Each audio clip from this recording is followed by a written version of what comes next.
This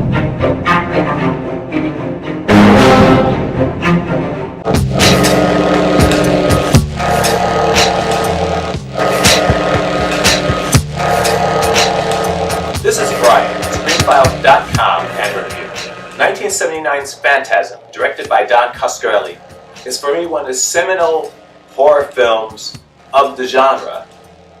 It's brilliant in the sense that it takes music, nightmarish imagery, dreamlike imagery, and brings it together in this weird, phantasmagoric stew of fascinating stuff.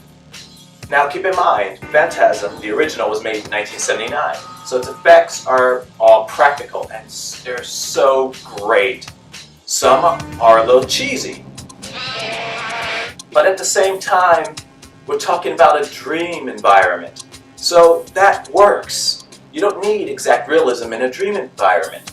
So there have been, if I recall, 6 sequels to Phantasm, and probably with the exception of 2, which, to be totally honest, I don't really remember, most of them were just various retreads of the original movie.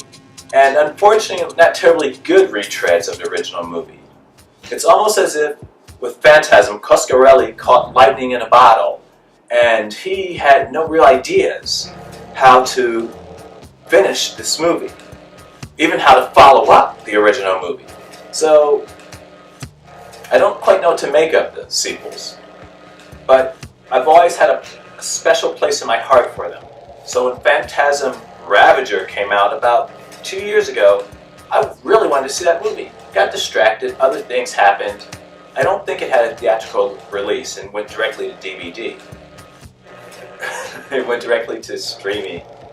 And so, having noticed it was on iTunes, I rented it. It's the last movie in the Phantasm series, supposedly. And I was expecting, I don't know, maybe going back to that original in terms of its tension and in terms of just the stakes involved, because it's certainly a bigger movie. It's certainly a more epic movie than the original, but it's not even close to being as good. Part of its problem are its effects, which are just not very good. The practical effects actually are pretty decent, but whenever there's CGI, it's so obviously CGI. And I don't mean in the sense of like a Transformers movie in which you have a fantastical robot, in which case they didn't build that. It would be way too expensive, and robotics aren't quite at the stage to make something move like the things in the Transformers movies moves. I mean, just pretty mediocre CGI, and it brings the whole thing down. It's not helped by a story which meanders all over the place. The movie revolves around Reggie, for the most part, who is dealing with a tall man who's trying to, the great, late lamented Angus Scrimm, R.I.P. man, who is trying to take over the Earth. And the spheres, the silver spheres, are now just giant. They're firing lasers. It's interesting to see because it hints at a goal beyond terrorizing boys at funeral homes. But it's such a not very cohesive story.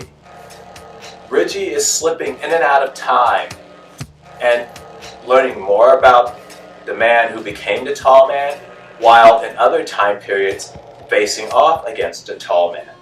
He appears in one time period, I should say parallel universe, really, because I'm not sure it's slipping through time more so than just different dimensions, featuring Reggie. In one, he has dementia. So now is this the prime timeline? Or parallel universe, whichever you want to use? And is Reggie truly dying in his main timeline, while in the alternate timelines he's facing off against a tall man? There's no real way of knowing. And it's actually a relatively clever conceit. But the thing of it is, it's the execution that lacks. It's has no real narrative thrust. It gets better as it moves on, but it just hops around with little rhyme or reason for it doing so. Phantasm, Ravager is for purists only. If you really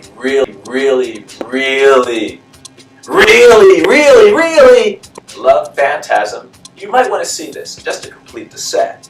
But otherwise, catch it on video, do not buy it. It's just not a very good movie. And that's a pity, because the Phantasm movie, I should say Phantasm, is such an innovative, fascinating property. There was talk a few years ago about a reboot of Phantasm. I would love to see that. Though I'm sad to say, if there is, if that happens, and it probably will happen at some point, Don Coscarelli needs to be an executive producer or somehow behind the scenes and guiding it, because he actually co-wrote Ravager, and as far as I'm aware, directed most of the sequels other than Ravager. And he just has no plan. It's just him doing stuff. And I think Coscarelli is talented. Again, the original Phantasm, Beastmaster, weird movie, very interesting to watch. But without a Bible, an overall roadmap where this series is going to begin and where it's going to definitively end, there's just no way I would trust him with a reboot. He just either doesn't care, or I don't know. I really can't explain it. The man is obviously talented, but his Phantasm series is a mess. And if there's ever a reboot, there needs to be someone who, again, it needs a Bible. This needs to be charted out before one bit of film is actually made. This needs to be charted out on paper, where it's going to start and where it's going to finish at. And from that point, then they need to film it, but they need someone else to do it. There's great imagery, there's great action, there's great potential in Phantasm. Only Don Coscarelli, I'm sad to say, despite being a brilliant dude, is not the person who should bring that potential to fruition. Or actually, I'm not even sure he can bring that potential to fruition. This is Brian with ScreenFiles.com and Review. Peace.